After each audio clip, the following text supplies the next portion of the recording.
Hello, welcome and welcome back to the United Mates Football Podcast. This is one of your hosts, Keitel, and joining me here in LA, as always, from back in our hometown of London, is my co-host, Joe.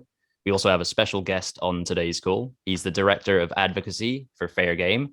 In this role, he's working directly with politicians in order to establish an independent regulatory body that can fairly and objectively oversee English domestic football operations. Furthermore, by enacting the redistribution of funds across football clubs up and down the country, Fair Game is seeking to ensure that the respective histories that make these clubs so unique can remain the guiding force for their futures. Today's guest is also a Grimsby Town fan. We welcome Mike Baker to the United Mates Football Podcast. Mike, it's a pleasure to have you with us on the pod. Thanks very much for joining us. And how's it going?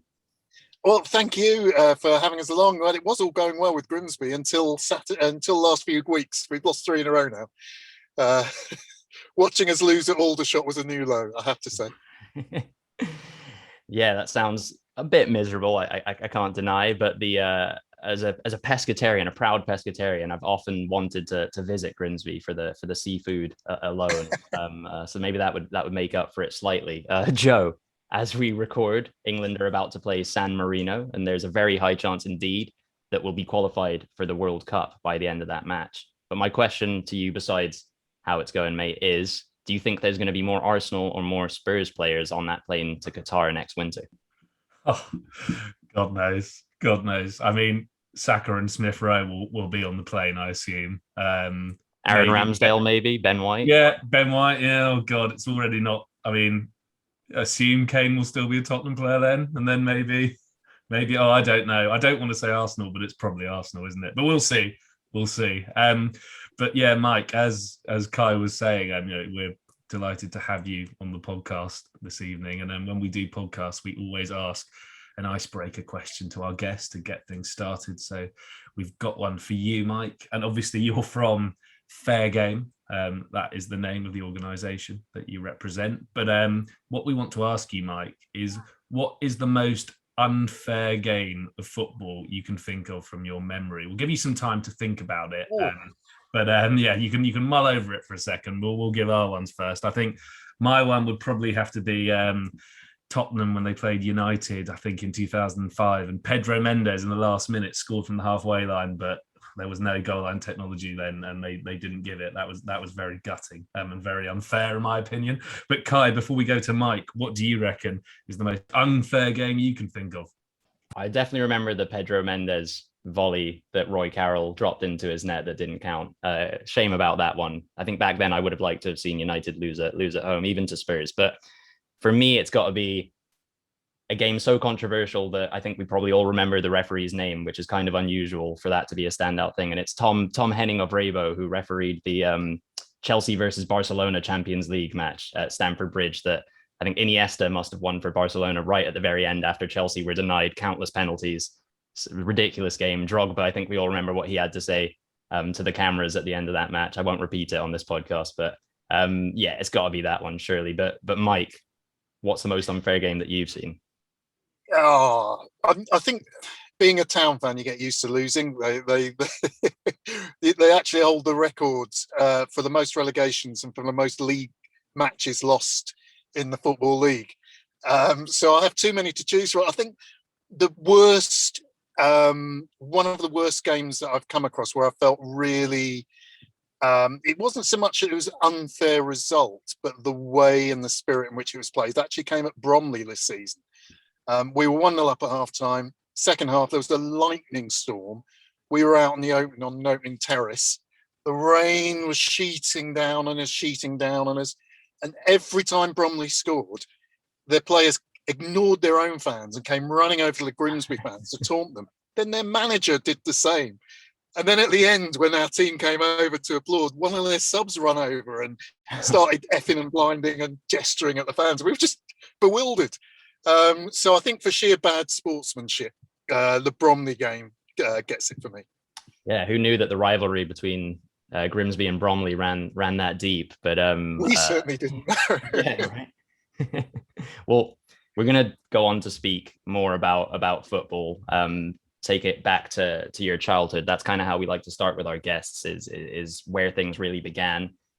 Sort of drawing upon some of your earliest memories of playing or watching, Mike? What is your football origin story, so to speak? How did you get involved in playing yourself, and how did you become a Grimsby Town fan?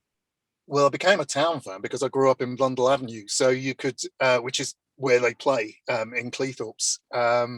It's one of those ironic, slightly awkward things that happens up there, where Cleethorpes Town actually playing Grimsby, and Grimsby Town playing Cleethorpes. They're more or less one town.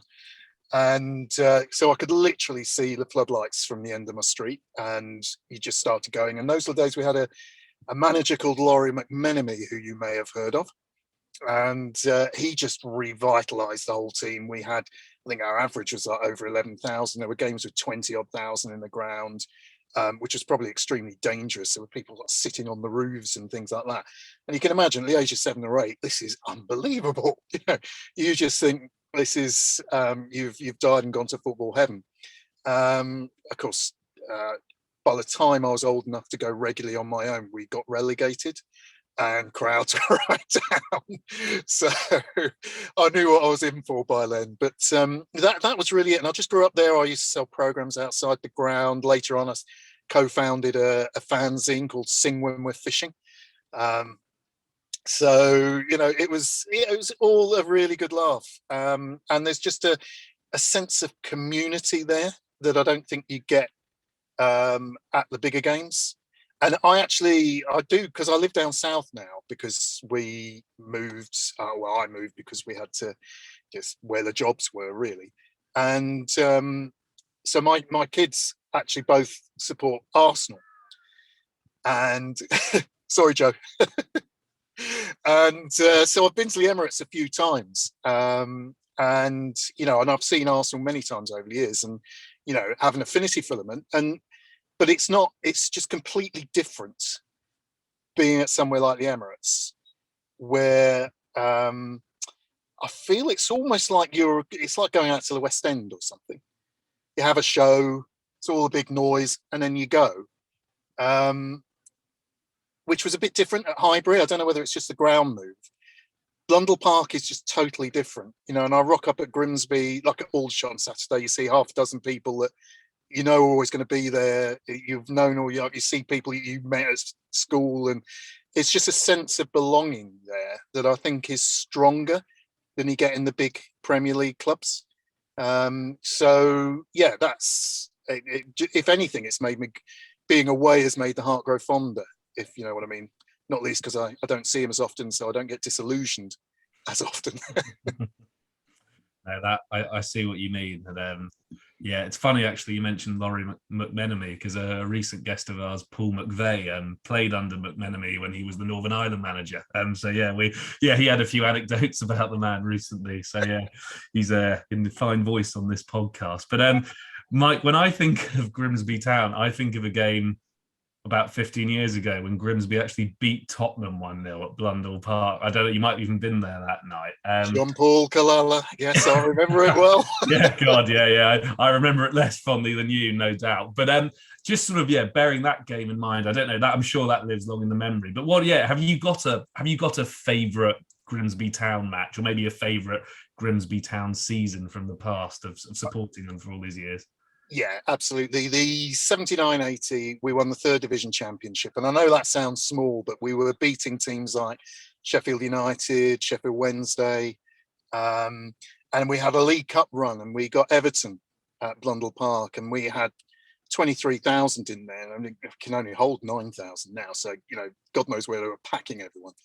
And we won 2-1, and the whole town was buzzing. Everything was just sort of electric, and people began to dream. Another one that I remember really fondly was beating Chelsea 2-0. Trevor Wymark getting a goal. That was after we'd gone up. I've seen us beat Man City 5-1 in the league. There's plenty of games, but I would say it's that 79-80 season. And there was one time in our first ever season, also in 98, we got to Wembley for the first time ever and won the Auto Windscreens trophy. Woohoo. And then we got there again 6 weeks later for the playoffs, and we won that too. So, having never been in our history, we were there twice in 6 weeks. So that was that was a special season too. So those are probably my biggest. But notice they're both last century.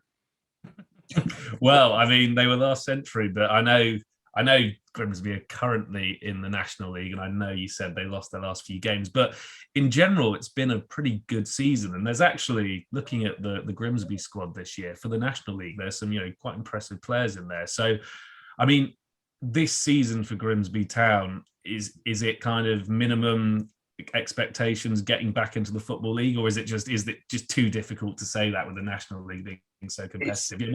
What is it that you think is going to happen for Grimsby? It's too difficult. I think the start that we've had at the beginning of the season, we were hoping for the playoffs if we did well. But we've got to remember, we were abject last year, and we lost some good players at the same time. So to actually turn it around so quickly has sort of rebooted us and gave us hope. But you've got to remember how many clubs there are for whom automatic promotion is the only acceptable thing, and there's only one automatic place and one on the playoffs. So you've got Wrexham, Hollywood owners, big crowds. Notts County just had 12,500 for Solihull Moors at home. They're a massive club. And then you've got Chesterfield throwing money at everything, Stockport, all of this going on. So to actually compete against that is quite tough. So for me, I think if we get the playoffs, we'll have done ourselves proud. But the mood around town at the moment is really up because of the new owners. We've had the same owner for about 20 years. And to be fair to him, we've never nearly gone bankrupt like nearly every other club in the lower leagues. So, on that scale, but we were stagnating.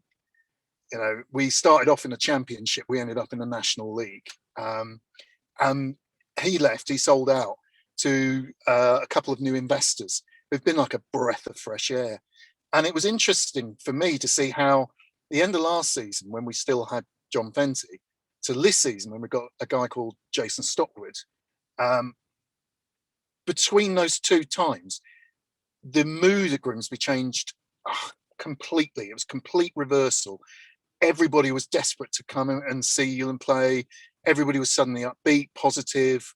We didn't have to win the league. We didn't have to do anything like that. But people just really wanted to be part of the club and loved the way the club was going. And I found it quite an interesting lesson in leadership. It's how someone without a single game being played can transform the atmosphere at the club. So for me, that was pretty impressive. It was partly because he wasn't John Benty, to be fair, but it's not entirely. And, I've been quite impressed with that. And I think what it's given us is hope for the long term. Even if we don't make it up this year, we know the club has got someone who loves it and who wants to be part of the community and wants it to prosper in the long term. So, yeah. I mean, actually, it's a good time to be a Town fan. Well, yeah, best of luck to the Mariners. We'll see how they get on this season. And speaking of club takeovers and shifts in atmosphere around the club and another team that plays in black and white stripes, I think we're probably going to have a question for you a bit later on about that. But let's chat a bit more about fair game. And as football fans, all of us, even Joe and I, as fans of Premier League clubs, I think we all see the massive benefit of ensuring the stability and future of these clubs up and down the country and the communities that you referenced as well, Mike, that have been formed around these clubs. But what is it that made you go from, being aware of these issues and possibly aware of some potential solutions to these issues to then actually being on the front line of this campaign for change? I think mainly opportunity. I think two things came up. The first was the Crouch report. So the European Super League proposal, I think, just showed the strength of fans' feelings on these issues, and that football governance wasn't some arcane topic with no impact. This was actually potential for destroying things or taking away things that was so valuable to hundreds of thousands, not millions of people across the country. And that catalyst, and then obviously Derby going under, the whole situation at a certain club in black and white stripes that isn't Grimsby, all of that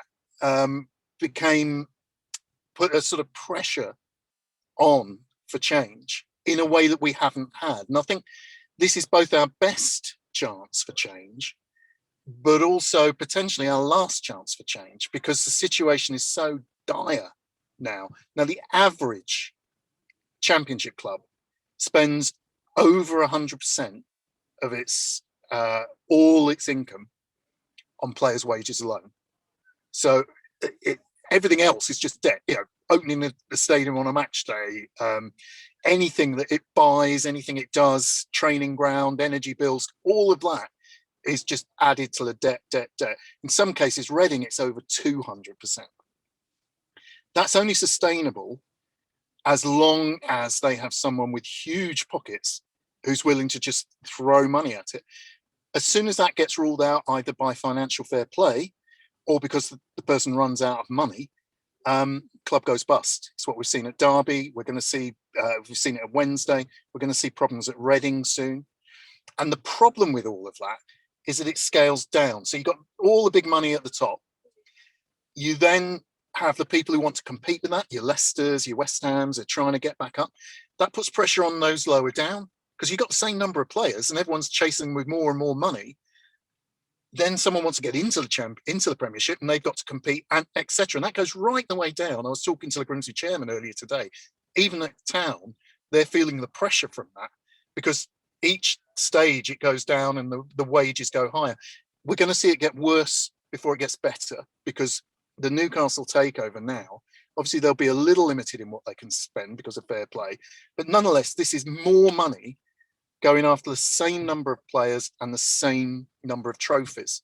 So you're just going to drive up the costs all the way along and make it even worse for people lower down. What it does is make it basically, you lose out if you are financially sustainable. You can't keep up by doing things properly for the long term, and it encourages gambling. People to take a risk, and if they can scrape into the next division, they have this big, extra payday. And that's all got to change. And we think there's a real opportunity for it. And so, it's the first time that sort of, all this arcane stuff about football finances and who owns what and owners and fitting proper persons test. Nobody's really given them monkeys over the years.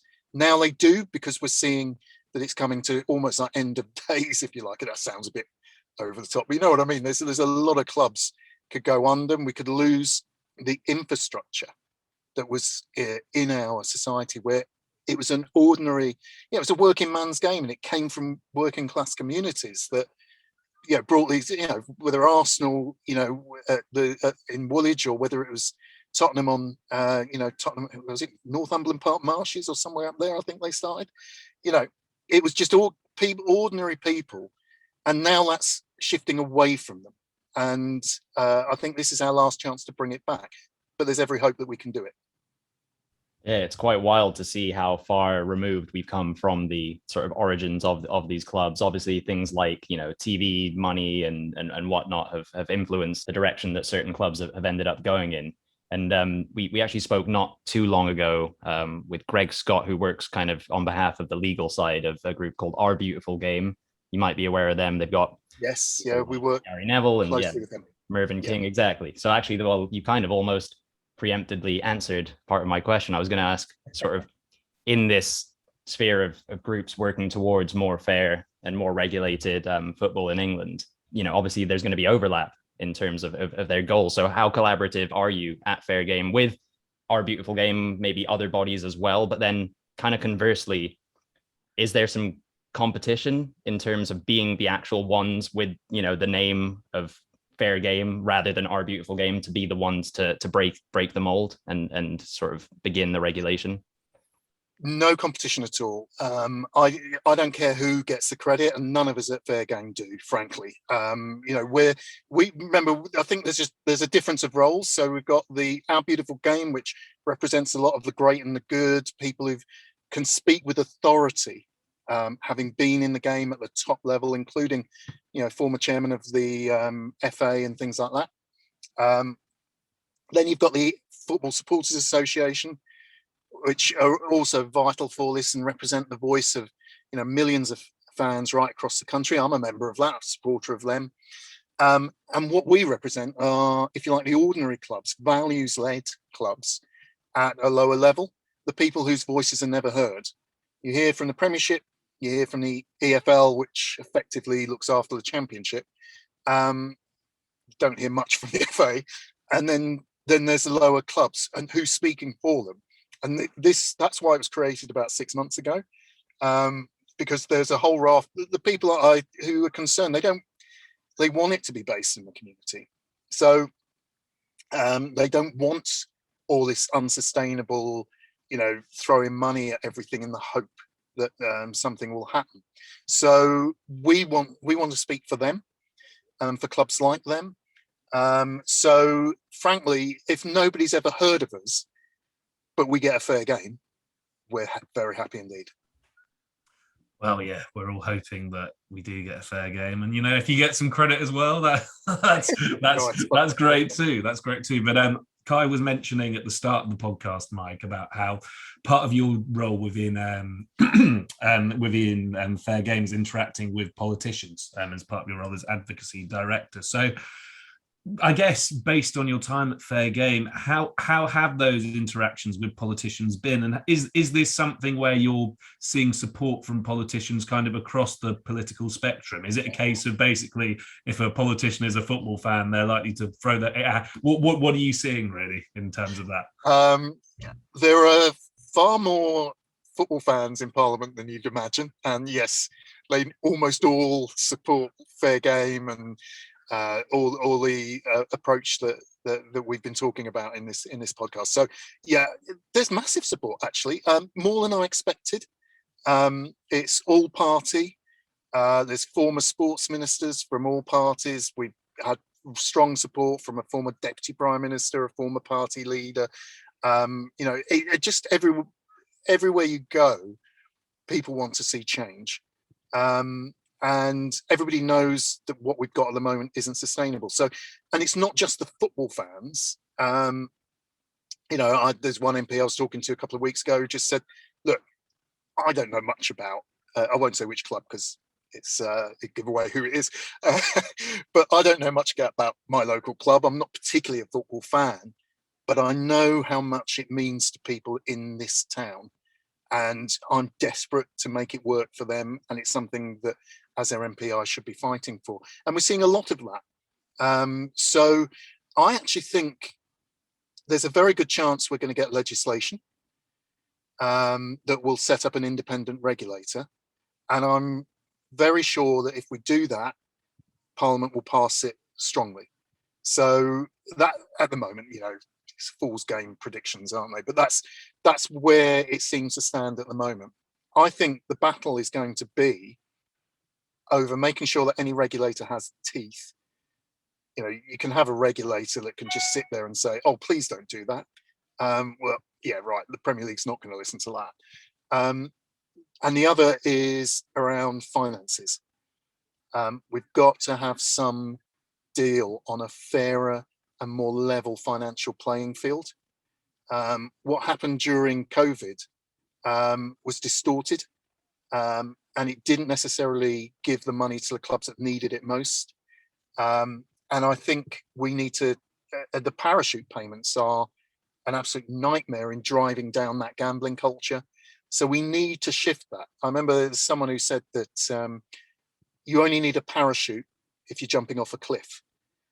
So we need to make sure that there's not a cliff edge between the Premier League and the EFL, that clubs can afford to get promoted and relegated, and not just at that level, all the way through. And if we can sort that, then I think we will truly have reformed the game. But I think that's probably going to be a battle that will go through Parliament, just trying to make sure the legislation's as tight as possible, assuming that the government does. But one thing I would say, because I've had a lot of people being skeptical and saying, oh yeah, the government says this, politicians, you know what they're like. They appointed Tracey Crouch to lead this review. She has the respect of everybody, I think, in the football community. And Jo, I believe she's a Spurs fan as well. And, she's someone that was always going to produce something positive and constructive from our perspective. Why would they have picked her if they had no intention of doing anything about this issue? So for me, that's a strong indicator that the government is thinking of doing something. I think our job is to work with Parliament and make sure that it's enough. Well, all very positive to hear that, and likewise sort of positive to hear your confidence that positive change is on the way. And let's keep speaking about the Crouch report, because we could hardly have picked a better time to speak with you, as Tracey Crouch imminently is going to provide recommendations for what legislation needs to be enacted to ensure that football is run in a much more sustainable way than it currently is. You mentioned the financial regulation as well as the regulator being set up for success rather than failure with regards to their influence. Is that what you expect in terms of an alignment between these strategies and what we might see in the Crouch report? What would you, I guess, sort of consider a success in the Crouch report? What does she need to not necessarily demand, but recommend? Well, there's a good indication, because she did an interim report back in July.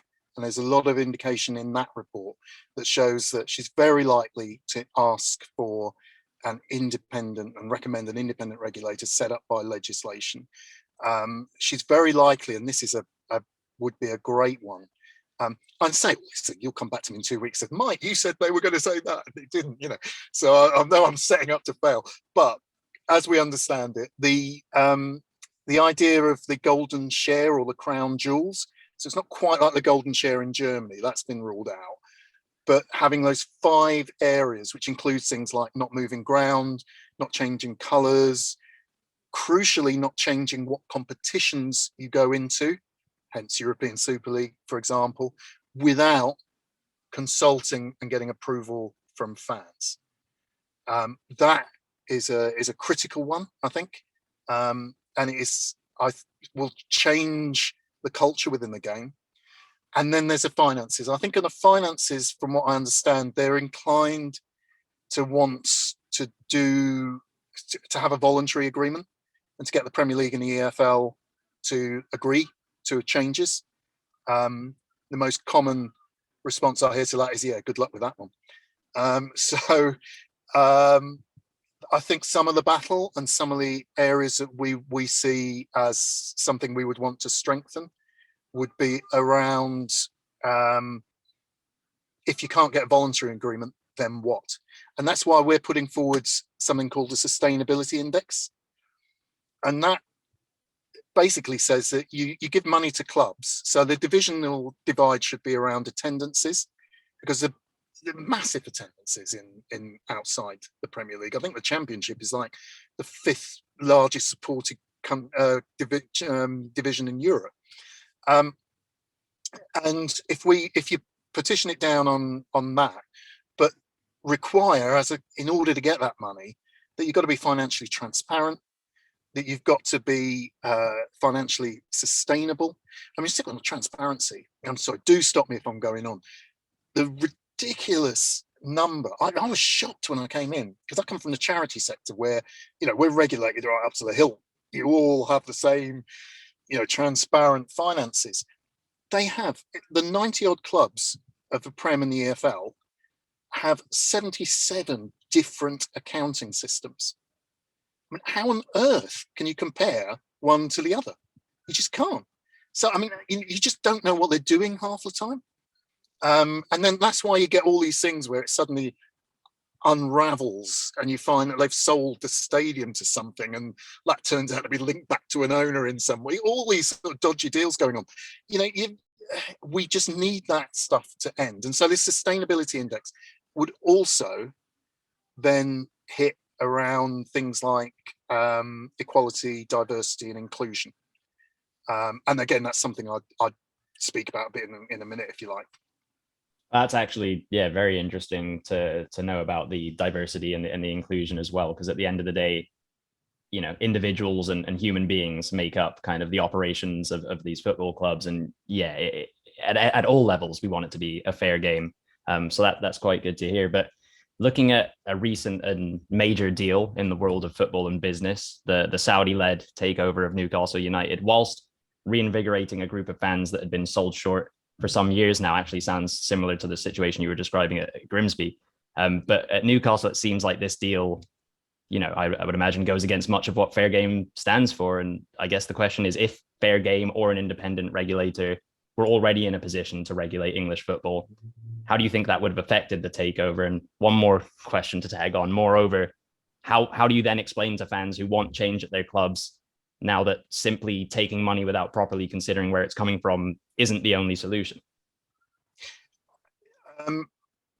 Two very different questions, I think, but you're right. I think that in terms of a regulator that was applying a fit and proper person test independently and objectively, I think would be very hard to see how the Saudis could pass that. I think I've been on radio in the past saying things like, well, they've been involved in assassinating a journalist. They've beheaded people for what they consider a crime of being gay. They oppress women. It makes you think, what exactly would you have to do to fail that test? The mind boggles. But, and I think this is really, really important, this is not about Newcastle, and I'm not criticizing Newcastle or any other individual club, because they're not the first. This is just perhaps the most extreme example. It's been going on for a long time. And what we need is a system that creates a level playing field. So I can fully understand a Newcastle fan saying, well, hang on, what about Chelsea? What about City? Why are you having a go at us and not them? And I think that's a fair point. What we need to do is not have a go at the fans, not have a go at the clubs, but just to say we need a proper system in place that protects fans, that protects the communities, and make sure that it's not that all the safeguards that are meant to be there are in place in reality, as opposed to just for show. And I think that's important. The other thing I would also say to all fans of big clubs, and I would include both of you in that, and others, is that it's in your interest too. Fair game is not just about the little clubs whining because we don't get much money and they remember us guys. This is about football's roots in the community and football's values. And if you look at the European Super League and the dawning of for many fans, like at Chelsea saying we want our Tuesday nights at Stoke, suddenly your away matches involve going to places like Spain or who knows, in the future Greece or wherever. And you're already seeing talk about this because it's a global brand. Well, why don't we hold matches? White Hart Lane holds NFL matches. Couldn't we do the same? Reciprocate. Spurs start playing the odd match in the US. Arsenal in Dubai, maybe. What about the Chinese base?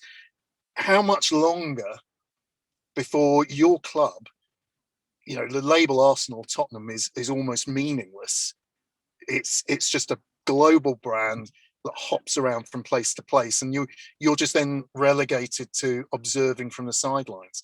And that's, I think, not alarmism.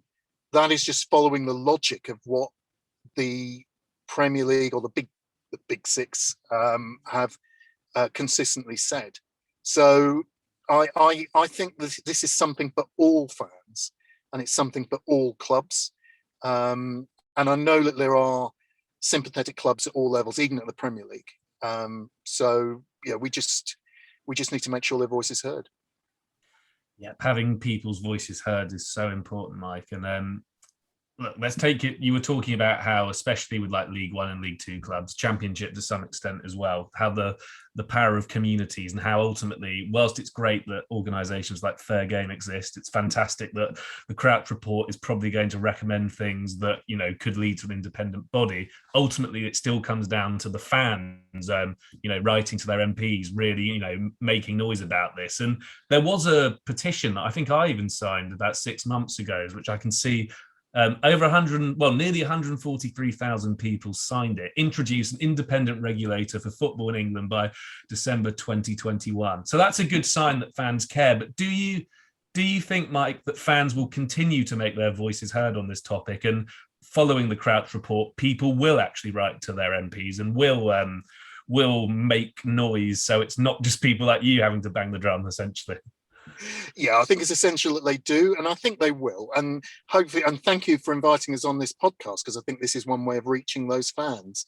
As soon as the report is released, there will be, from all of the different groups, things like, we'll be asking MPs to pledge their support for the Fair Game Manifesto. We'll be, I know MPs have said that they will be tabling motions in Parliament about this, and we will encourage all of you, anyone listening to this podcast, just write to your MP, tell them how much it means to you, tell them that at this point, it's imminent, as you say, the Crouch report is coming out any minute now. We don't know exact date, but it's going to be very soon.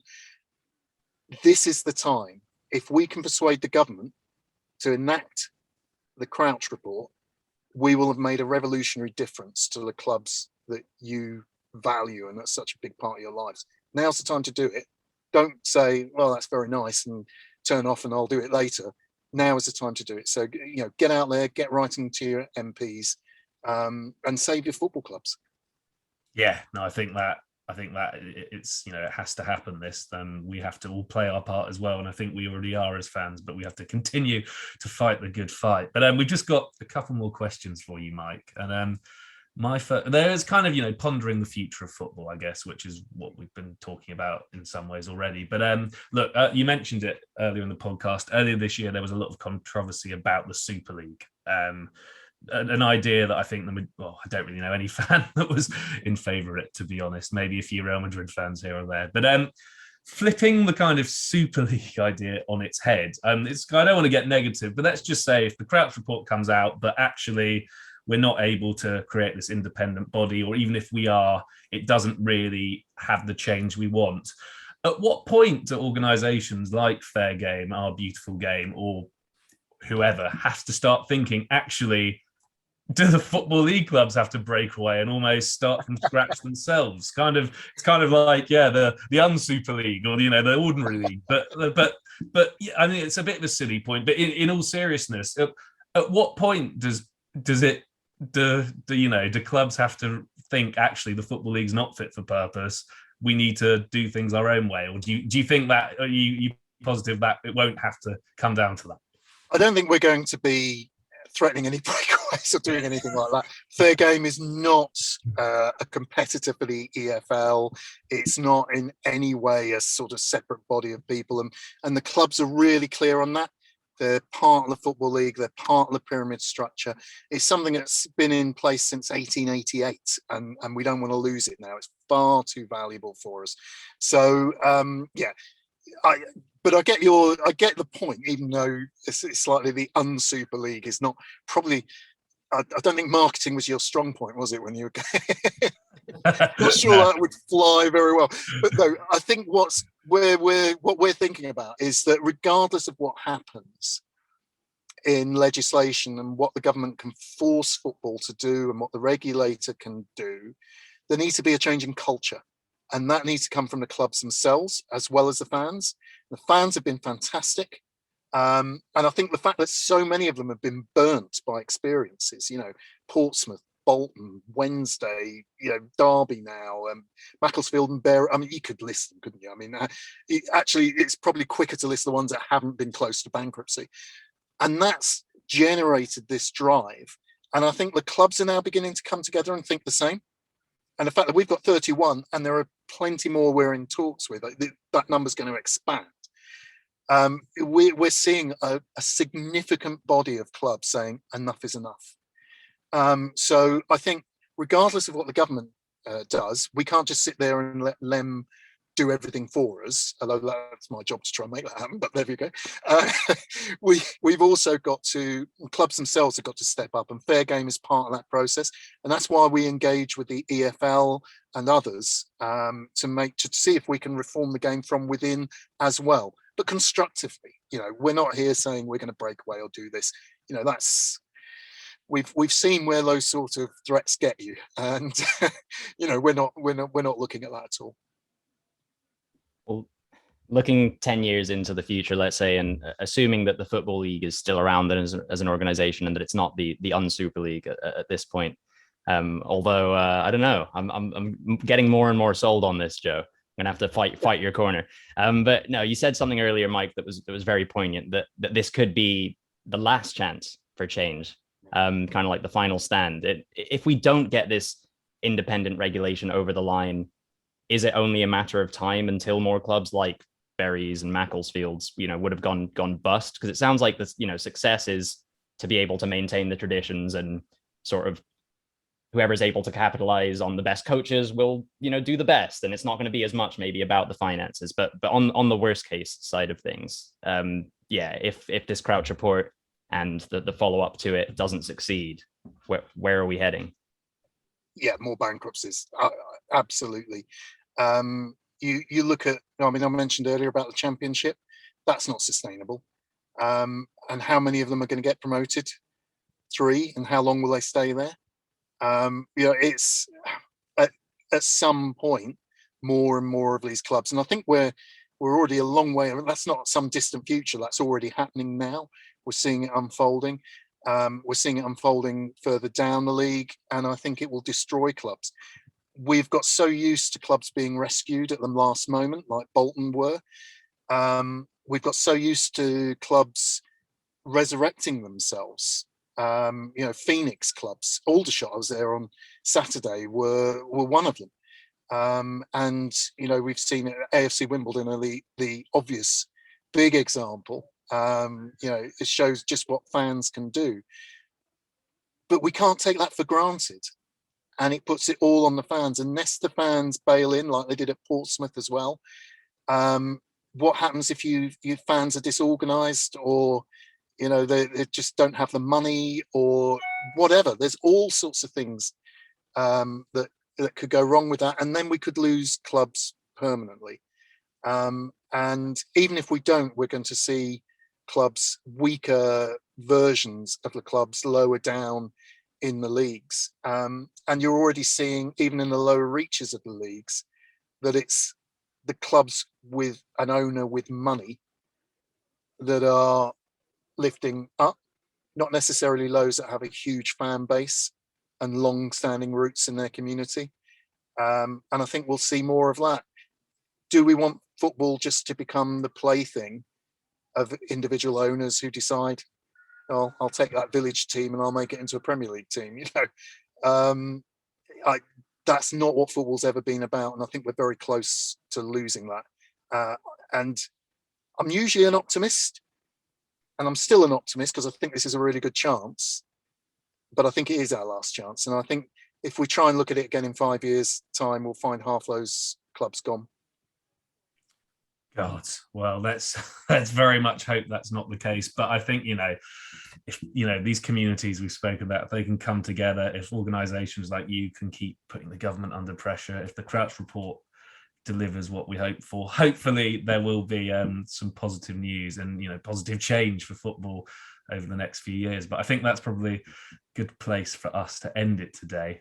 Just want to thank my co-host Keitel as always, and then of course extra special thank you from the both of us to Mike for joining us, and we hope you enjoyed being our guest, Mike. And also how can our guests and how can our listeners in fact keep up to date with you and everything that Fair Game's doing? If you go onto our website, fairgame.co.uk, you'll see everything on there that will indicate how you can support us and help us.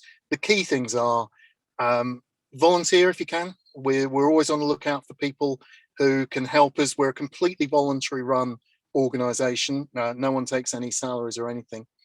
And the second thing is write to your MP, as we said earlier. Just let them know. Now's the time, not next year, not the year after, it's now. So as soon as that report's out, get your pen and paper, or I'm showing my age there, aren't I? Tap away on your keyboard for your emails and get hold of your MP. And that's what I ask you to do. And I just want to say a big thank you to both of you for a very friendly, welcoming time, and for having me on your show. It's been brilliant. It was an absolute pleasure. I can definitely say for both of us to have this conversation with you, Mike, and likewise wishing you the best of luck, wishing Fair Game the best of luck, and wishing the Beautiful Game realistically the best of luck as a consequence to everything that's going on with the Crouch Report at the minute. I share a lot of your optimism, and I think that, yeah, it's going to be heading in the right direction sooner rather than later. Because the alternative, yeah, doesn't really bear thinking about. But like I said, thanks again, Mike. To our listeners, if you enjoyed this interview, please do follow us wherever you like to stream your podcast. Just look for United Mates Football Podcast. You can find us the same way on YouTube. And if you feel like putting some faces to these voices, check that out and please do subscribe. On Twitter, Instagram, and Facebook, we are at United Mates FP. So give us a follow there. And then for all of that content and more in one place, visit the website. That's unitedmatesfp.com. Until next time, everyone, take care of yourselves and take care of each other. Goodbye.